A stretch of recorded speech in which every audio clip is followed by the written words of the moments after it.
Hey, it's me. I just kind of wanted to make this impromptu video. I know that I've already posted one today, which is about Cyberpunk, and while I did have an original draft of this Spy X Family video that was already set to be released, I kind of had some issues with it, so I decided to do this redone one. That's going to be a bit longer too. But yeah, so today I just kind of wanted to talk about, you know, Spy X Family. I got all the books in my arms right here. you know, I got most of them, except I think maybe one or two of them. But yeah, I got every Spy X Family book from volumes 1 to 12. And I got some issues with it. And how do I put this? It feels like a lost cause. And what I mean by that is that when I first started getting into Spy X Family, I thought it was going to be like, oh, it's going to be a fun little comedy series that just talks about the lives and just the story of Lloyd here. You can't see him because he's behind the little Target sticker there, but it's going to talk about the story of Lloyd and how he's going to become like a fake husband and father who's trying to preserve world peace, but then slowly becomes a real husband and father, and with his new family, they work to defeat evil.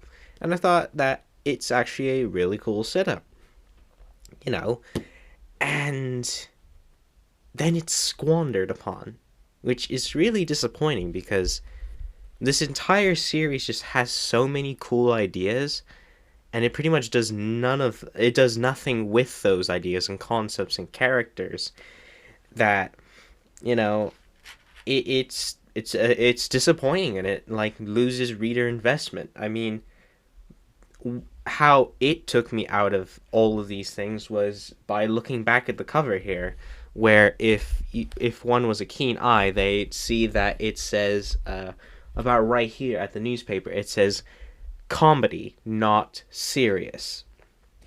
Which, when I saw that, that just destroyed my investment. And I don't mean the stupid like, oh, the however people normally say they got taken out. No, I was taken out because I cared about this series and I was intrigued about seeing where it would go. But then finding that little thing here, it pretty much felt like a betrayal. Like I knew I should have known beforehand, but looking back at it and then just seeing that after like I think a year of like, okay, when's the plot gonna progress, and then seeing that just destroyed everything. But let's take a step back and just explain a little bit about what Spy X Family is. To those who don't know, Spy X Family is a anime slash manga series about the escapades of a secret spy named Twilight, who has to go into this enemy country to, infiltrate the government and try to figure out if it has any war plans. And along the way, he has to get himself a fake wife and fake child in order to infiltrate the society and get close to the main villain, which is Donovan Desmond, who's the leader of a far-right political party who seeks war with the West. And at that setup, Lloyd begins his wacky adventures throughout the series and with his family into, the larger mission. But what he doesn't know is that his wife is a secret assassin and his daughter is a telepath, and they don't know it either, so they're all trying to hide their identities simultaneously. Now, if that sounds like a good idea, that's because it is. I think genuinely that it is a fantastic concept for a manga series. You can have like a wonderful little family drama, a comedy, you could have political thriller, you could have action, you could have adventure. Basically, you have a lot of genres in this series that you could use to your advantage. But But from the get-go, Volume 1 of the series is, if it was a standalone story that just ended there, I think it would have actually been pretty good, you know? Like, sure, you wouldn't see the end of the mission, but you see the setup of the family, you get, like, the character motivations, you know, you get some cool little action beats, you know? It's a good book by itself, and if it just ended there, I think I would have been satisfied. Well, I wouldn't have been satisfied, but I would have been pleased by what I was seeing so far. But as I went through this giant series, the more and more I saw the story drop the ball, it slowly crumbled away at my pleasure that I got from, reading it.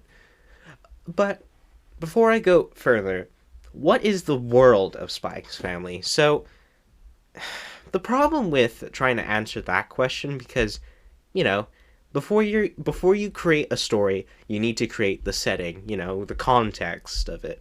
Because if you don't know what your context is for, like, why events happen, then you're doomed as a writer or just as anybody creating anything. And it makes it difficult to truly and something that quite frustrated me with this series is that it's very vague in its setting. You have two countries, Ostania and Westalis. Westalis is like the capitalist, democratic nation, and then Ostania is supposed to be like this Warsaw Pact, kind of communist, authoritarian regime. But there's a ton of problems with this setting. One, you don't know the year. Like, I mean, it could be said that it could be taking place in like the 1960s or whatever, but that's never stated clearly, and it never has been, other than like this one little offhand thing in Volume 1 where there was like a newspaper that said something about Donald Trump. So, does that mean that this takes place during like 2018 or 2016 or 2020?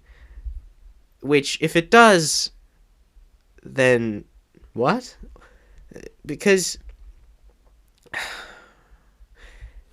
then the story is supposed to have like this 1950s, 1960s like aesthetic and vibe, but it doesn't.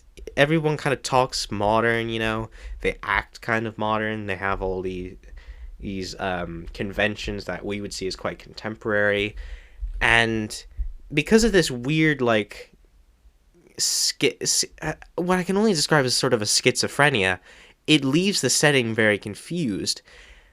And aside from like just okay, what year is it? And they never answer that. It's like, what is this country that the book is set in? Ostania is supposed to be like basically a inspiration of, the real world East Germany or the German Democratic Republic. That's what it's set off of.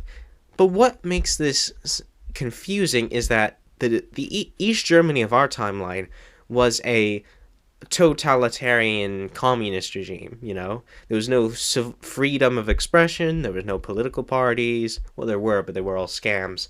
And there wasn't a democracy. But the Ostania of this book, it's supposed to be this Eastern Pact country. Its official name is the People's Republic of Ostania. It's supposed to be this Warsaw Pact-like, pariah state. But when you look into the series, there's nothing indicating any of these things. In Ostania, there's a huge class disparity issue of, like, the ultra-wealthy doing whatever they want, and then everyone else, the middle class, there's a thriving middle class. The poor don't really seem to be struggling that much, and the working class seem to be doing fine. There's a massive right-wing cultural, political system. Conservatism, ultranationalism seem to be dominant political thoughts here. There's, like, sure, you get some, like, left-wing, sites here and there and characters, but they're always portrayed as like fringe terrorist lunatics. And, you know, there's like the main villains, the National Unity Party. But you never see them, and they're in opposition, meaning that they hold no threat at the moment. And there's the Secret State Security Service, the SSS, which is like one of the side villains that Twilight has to deal with as he's, maneuvering his way around Ostania. And they also don't feel like a threat at all. You get little mentions of them like arresting people at random, but you just never really feel their influence other than like the few close-ups we see every now and then. It's, how do I put this? It's a weird disconnect where they say all these bad things about Ostania, but you never actually see or feel those bad things. And with the so-called villains constantly being like, well, the West keeps bad-mouthing us, I'm inclined to agree with the Ostanians, even though they're supposedly the bad guys. And apparently they're also an authoritarian country, but they still have free democratic elections. Well, maybe not free, but the fact that they have elections, they have political parties, they have all these things that do not indicate that Ostania is a Eastern Pact authoritarian communist nation. It it looks more like a sort of right-wing country that the United States would be supporting. If Ostania was a real world nation, it would probably be a member of NATO. I don't think it would be opposing the West, or Westalis, as it's called in, the Spy X Family. So, with all of those things together, it makes the entire setting of Spy X Family feel oddly peaceful, and that, Twilight being sent out here is just an overreaction of, or like paranoia by the supposed good guys. And look, throughout the books, they make constant mentions of a conflict. Well, two conflicts, actually, which are the East-West wars. And they constantly bring them up like, oh, we all love peace, the East-West wars were the worst things to ever happen to our country. But I just don't feel that. Because apparently, when Spy X Family takes place, it's been 10 years after the last Second East-West War, which was supposedly a massive conflict that affected everybody, that destroyed, lives. Thousands of people are dead. But you don't feel that. You don't see any devastation. In Volume 1, you get a full look at, Berlin, or, you get throughout the entire book series, you get entire, scenes of, Berlin and what it looks like. There's no devastation. The entire city has already been rebuilt, and the way the people look, the way they act, there's just no suffering to be found.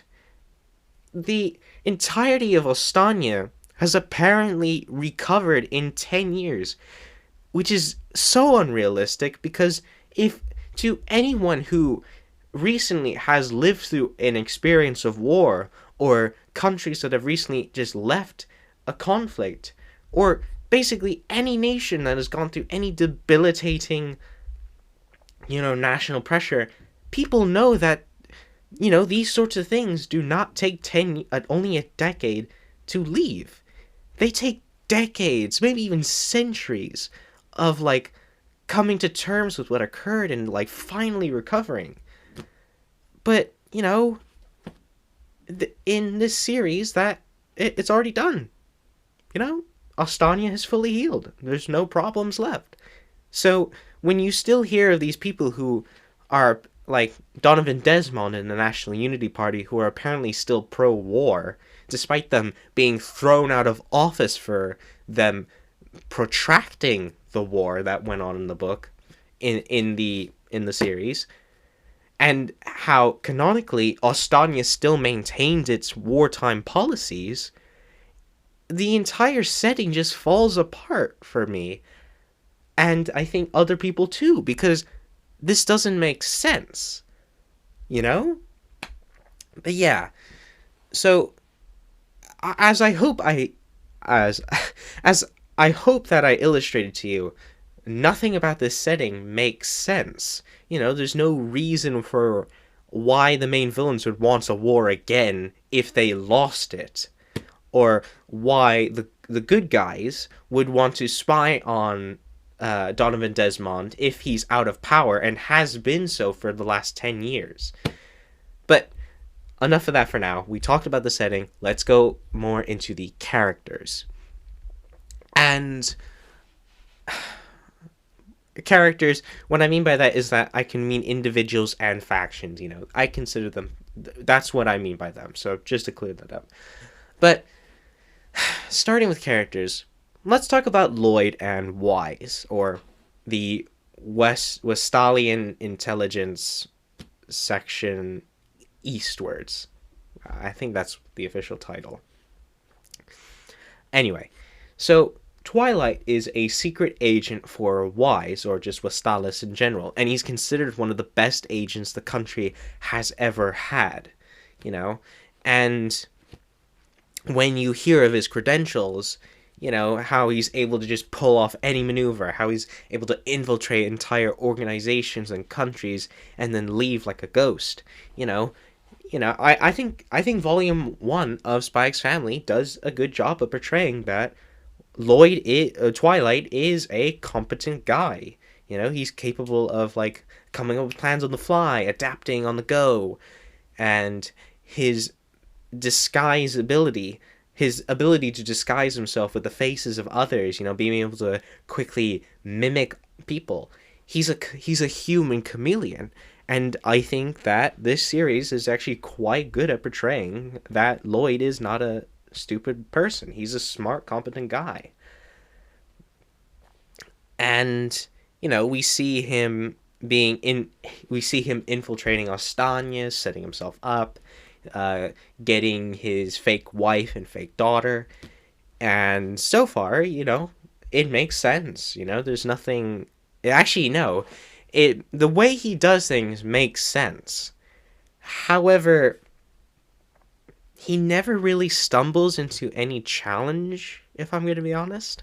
What I mean by that is that, sure, Twilight gets into some trouble with a mafia guy and then the school in Volume 1 of the Spy X Family.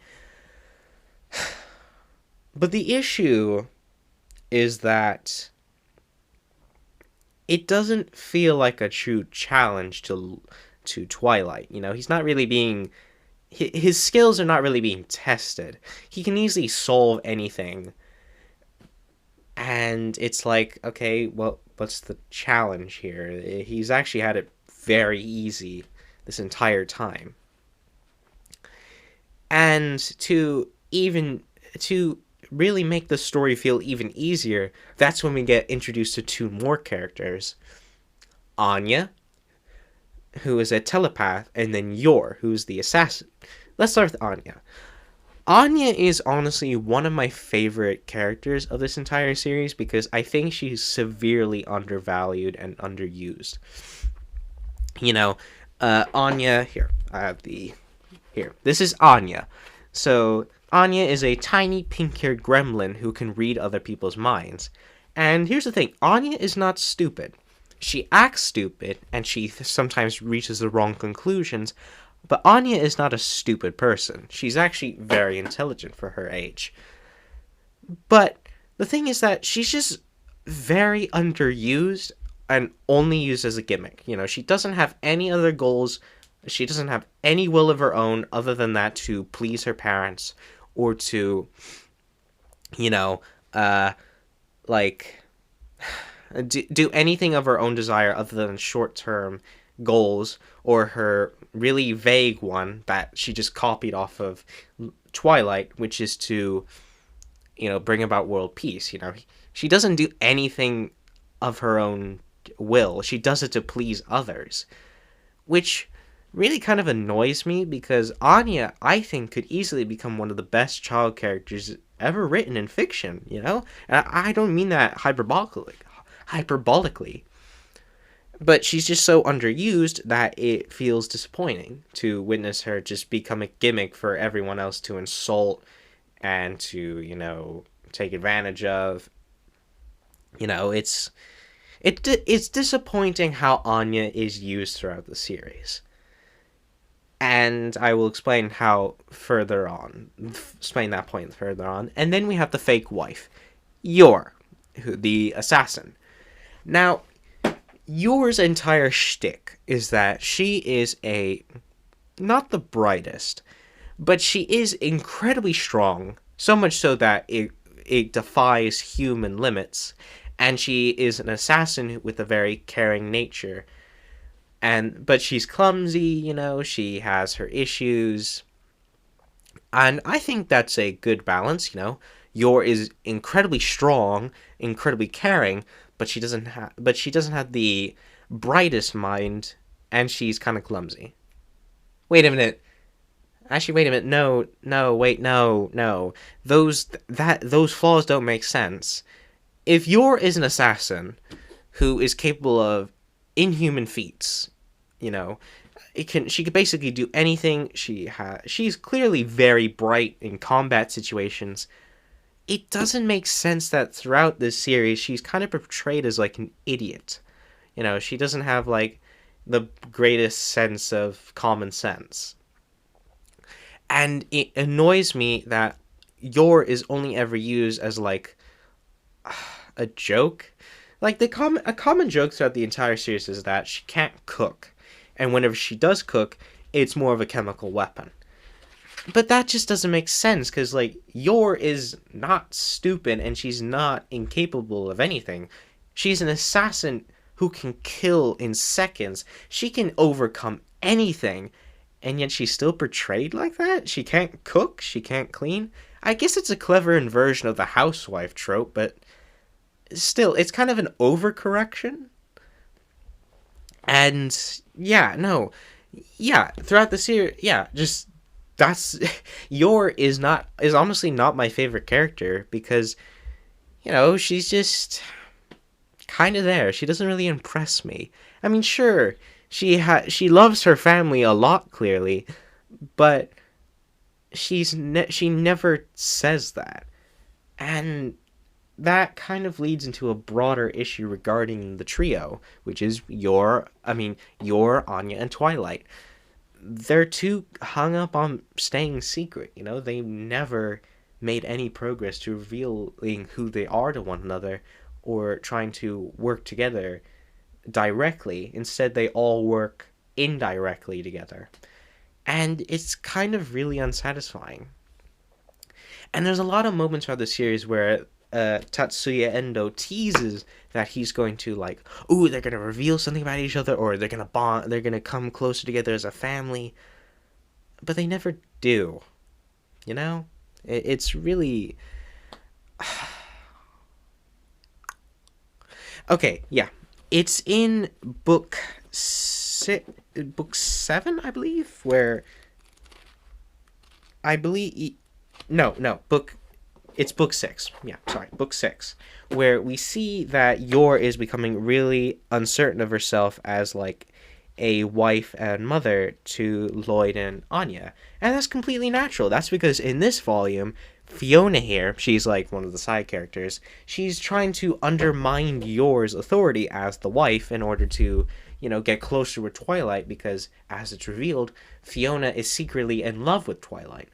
But Yor does not want that to happen, or at least she wants to leave gracefully.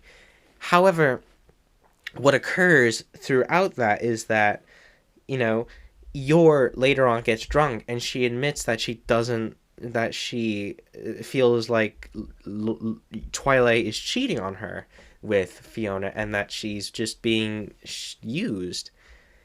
And, that's an incredibly real thing that occurs in, the real world. People feel like they're not doing enough to satisfy their partners. And, when that moment came, I thought there was going to be a really good scene of Yor admitting that she has deeper feelings for Lloyd and for Twilight, and that she wants to explore these feelings with him. But instead, it's just played off as a gimmick, just so Twilight could talk about how when he was a little boy, he would listen to his mother sing to him, and that was such a it was such a bad cop out too, because not only that, but not only that, but then they just then wiped out the entire emotional strength of the already pretty weak scene by then having another panel saying, "Oh, Yor woke up and forgot everything, so they had to talk about it again," which is like, what a fucking cop out, you know? When I read that, that was just so cheap, honestly. And when it comes to Anya and Yor and Twilight, to be honest, Anya has not been given the chance to really progress her standing in those relationships. She's still just the child that they both look after, that Yor and Twilight look after, and they obviously care for her, but they never verbalize that into anything meaningful, like "oh, we love you" or something like that. And there's just been no indication that Anya is going to have that scene, even though, something that I think Tatsuya Endo does really well is that Anya has constant feelings of abandonment and fear that if she isn't good enough, then she's just going to be thrown away. And, or that if she fails at something, that her family's going to break up. And that's an incredibly real emotion that, not only normal children have, but especially adopted ones. That, that Anya has all these feelings of like responsibility, even though she's a child. She should be allowed to live a life without that sort of fear.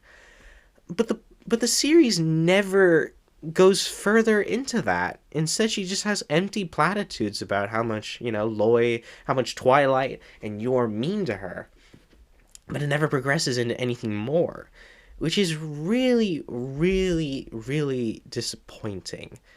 And then you just have all these other side characters that mean utterly nothing. I already mentioned Fiona, she's in love with Twilight. And the thing that frustrates me about her is that that's her entire character motivation, which is to gain the affection of Twilight. And she's never given a moment to be like, Twilight never notices me. Why do I need to care about him? Why should I keep pining after him? And search for someone else. Or there's another character here, Frankie. This guy, I hate this character because all he is comic relief. He serves no higher purpose in the story. And, then we have, like, the main villain and his family. To those who don't know, Donovan Desmond is the main villain of Spy X Family because Donovan Desmond was the former prime minister of Astania and was the one who led the country just a bit after the Second East-West War began. He was the one who maybe didn't start the war, but prolonged it. That saw how brutal it became, the human experimentation, the war crimes, the atrocities. Donovan Desmond is effectively a war criminal. But the series never really does anything with him. We see him like a couple times, but he doesn't do anything except be really stoic and quiet, and then give really empty platitudes about how humanity can't be trusted, which is like so deep, like just recently graduated high schooler deep who discovered history. Actually, broader thing, Donovan Desmond is like a really dumb character, like a really dumb villain, because he doesn't do anything. He's not running Ostania. He's the leader of the opposition, and there's no indication that he's going to return to power anytime soon.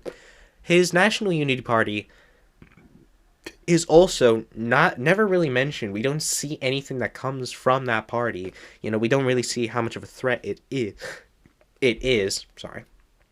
And we never really witness like, oh, what bad things they do, other than like, oh, they started the war, they're the bad guys. And there's no real ideological undertone here. Like Donovan Desmond, he's claimed to be a nationalist, but we don't really see what that means. What does being a nationalist in Ostania mean? Because apparently, canonically, the both East-West wars happened because Westalis and Ostania were trying to forcefully reunite with the other. But then, it's like, okay, so what?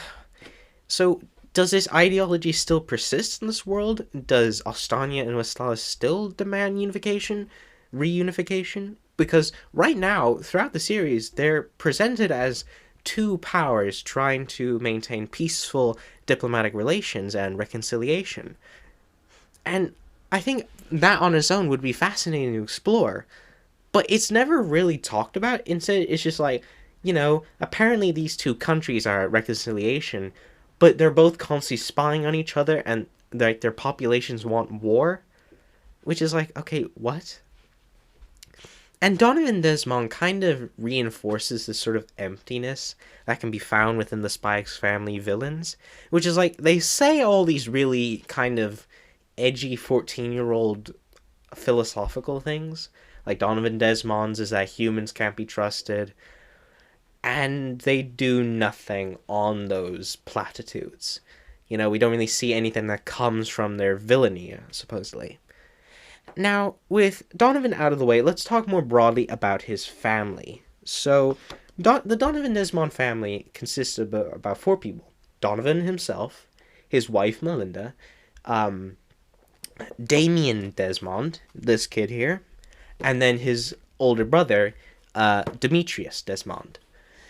Now, let's start with Melinda. I think Melinda Desmond actually it could become a pretty good character the more the series goes on, but I really doubt that. Because the way Melinda is presented, she's presented as sort of like this cold, two-faced woman, She could be really kind in one moment, but then be like really cold and quiet in another. And Melinda, she's just a really weak character overall to just like look into and how she acts and all that. And it's really disappointing because it's constantly been shown throughout the series that she hardly interacts with her children, and that's like, okay, why is that?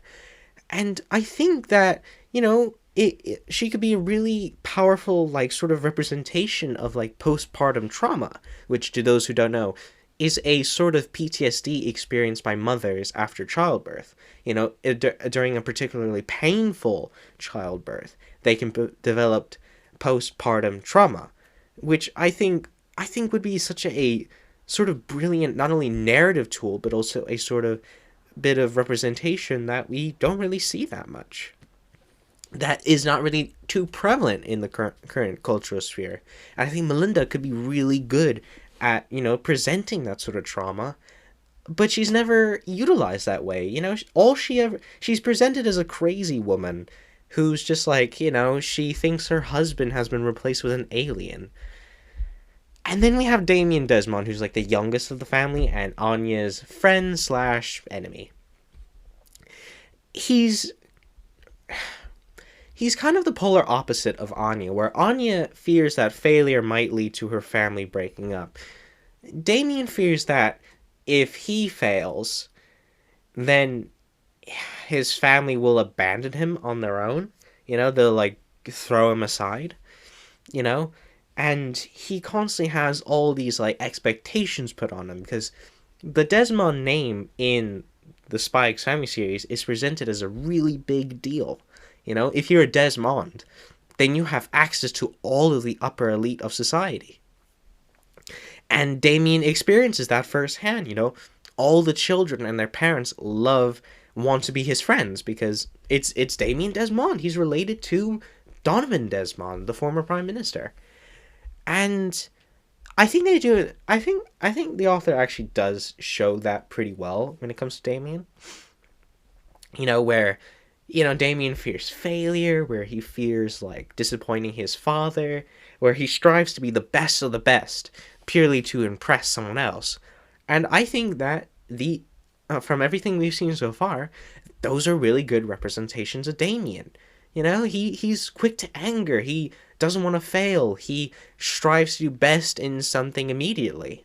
And if he doesn't achieve that, then he gets glum and depressed. But he never really advances beyond this constant state of paranoia. And whenever he is seen to be like interacting with his family, it's just played off as kind of like a gimmick, and we don't really see anything come off from those interactions. We never see him develop a deeper bond with his mother. We never really see him develop anything past a "I am super uber loyal to you, Dad" energy that he displays. Now, as I've described, the characters of Spy X Family are pretty shit so far. Well, no, not shit. That's an unfair term. What I mean is that, they have all these great setups, all these great potentials, but the author will never fucking commit. We see so many fantastic ideas for plot lines and, narratives, and he never, commits. It's really disappointing to witness. And what else? Oh, yeah. Oh, my God. Sorry, I'm just trying to think, because Spy X Family is one of those series that, when I heard the premise of, I was immediately invested, because I thought, oh, wow, those sound like really good ideas. I would love to read into that. And then, you actually get into it, and it just never does anything with its ideas and stories. Oh, yeah, no. Actually, I will go into some positives. So, firstly, I feel like Spy X Family does well in, the anime convention and tropes, where it avoids actively sexualizing its female characters, which, that sounds like a weird point to make, but it is something that I actually really do appreciate as, a reader, or just as an audience member. I don't like reading an anime where it just constantly sexualizes or fetishizes its female characters. And to witness that firsthand in Spy X Family, where it avoids doing that, I think that's actually a very good thing. And I actually really do appreciate that. And also, I like the art style, but it does feel a little bit bare bones every now and then. But when the art style really does commit, you can get some really great looking set pieces, scenes, panels, action, and whatever. And I like the way that all the characters work, and I feel like Tatsuya Endo does a really good job of, giving each character a distinctive voice in their dialogue and actions, which are all good traits of a good writer. But actually, wait, no. That's kind of the thing that there is. Tatsuya Endo, the guy who made Spy X Family, I think is a very good writer who's good at setting up things. But what I think what he's worse at is committing to ideas he creates, or fulfilling potential that he possibly doesn't find in his works. And, just, he's kind of what terrible writing advice would call a discovery writer. A discovery writer is essentially a writer type who, just does things by the seat of their pants. And to be honest, I don't really think that the author of Spy X Family knows what the ending is going to be. We haven't seen any plot progression since book one. Book one was the end of all progress. We haven't seen anything indicating that we're closer to finding out what Donovan Desmond's plan is. Because, the goal of Spy X Family, the plot goal, the reason why it started, is because we're trying to figure out if Donovan Desmond has any plans for war. But there's no indication that Donovan even wants another war. Sure, he says some ominous sounding things about how humans can't be trusted. Yeah, we hear that. But we don't see him do anything to prove that ideology. If anything, Donovan Desmond kind of seems like a guy you could sit down with and have a good chat with. Sure, he doesn't treat his family very well, I would assume, but Donovan Desmond in public seems like a chill man. He doesn't seem to have any other motives at the moment. So it's like, okay, then what else can we focus on? The family dynamics of, Twilight, Yor, and Anya? Well, I'm sorry to say, but there has not been any progression past like the archetypes and tropes that were set up in Volume 1. And let's think about the side things, the side missions that occur, the little arcs that happen. They're honestly a great waste of my time. I always skip them. Like, one of the more recent ones, I believe, that was the Red Circus arc, which, to those who don't know, was a arc where a group of terrorists captured a school bus of children from Anya's school and were threatening to blow them up if they didn't get their political prisoners back. Now, what relevance does this have to the larger story? Does it make, like, any head waves? Does it cause, like, progression of, like, any dynamics? Does this bring Yor and Anya together as a mother and daughter? Does that make Twilight, more concerned about watching his daughter more? No. Nothing comes of the fucking arc. Which is like, what's the point? What's the point of anything? Ooh, that was a good slap. But I think what I've made clear by now is that nothing has happened to warrant a...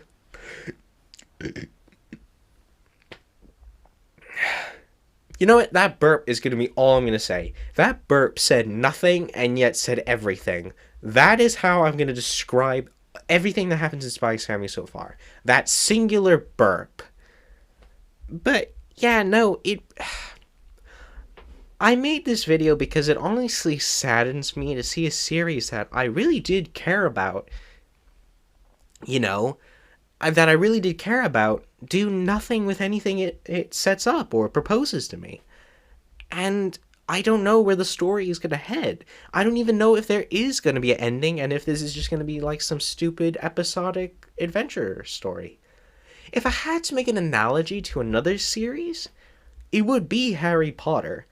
Now, despite all of the issues that everyone has with Harry Potter, the lore, the setting, the implications, the themes, the messages, J.K. Rowling being a cunt.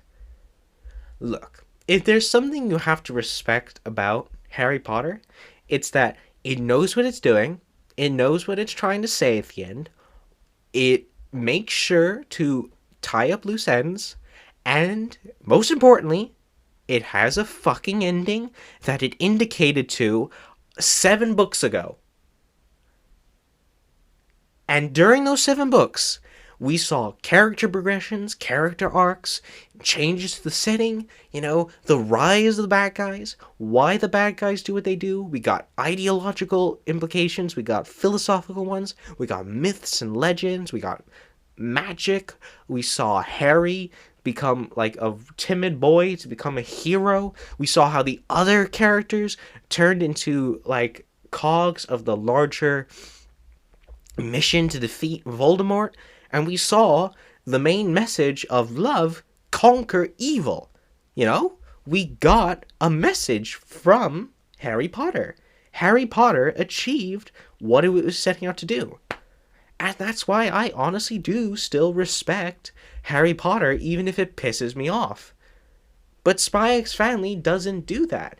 Its setting is vague and unclear and contradictory. Its characters are all stereotypes and archetypes that do not interact with each other all that well. Nothing feels natural or like anything has progressed.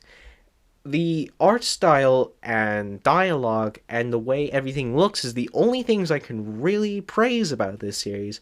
And 5, I don't know what the fuck is gonna happen. So, yeah. That's all I can really say on this series. And I apologize for making this just one massive long rant, but I honestly have been wanting to try and verbalize all these feelings I've been having for years about a series that I was really invested in at one point. And yeah, that's all I can really say about Spy X Family. I hope that I am proven sorely wrong in the next few years as this thing progresses. And I'm still going to check up on it every now and then. But if you expect for me to pay with my money to a series that has disappointed me and contribute to Tetsuya Endo's already pretty deep pockets, because this series was popular and culturally relevant at one point, you're sorely mistaken. But yeah, that's all I can really my next video is going to be a little bit of a rant about, Reform UK and all the pessimism surrounding, Nigel Farage apparently going into number 10 Downing Street soon. So yeah, thank you a lot for listening to this rant, or at least I hope some of you have watched this rant, or at least to the end. And well, have a nice day.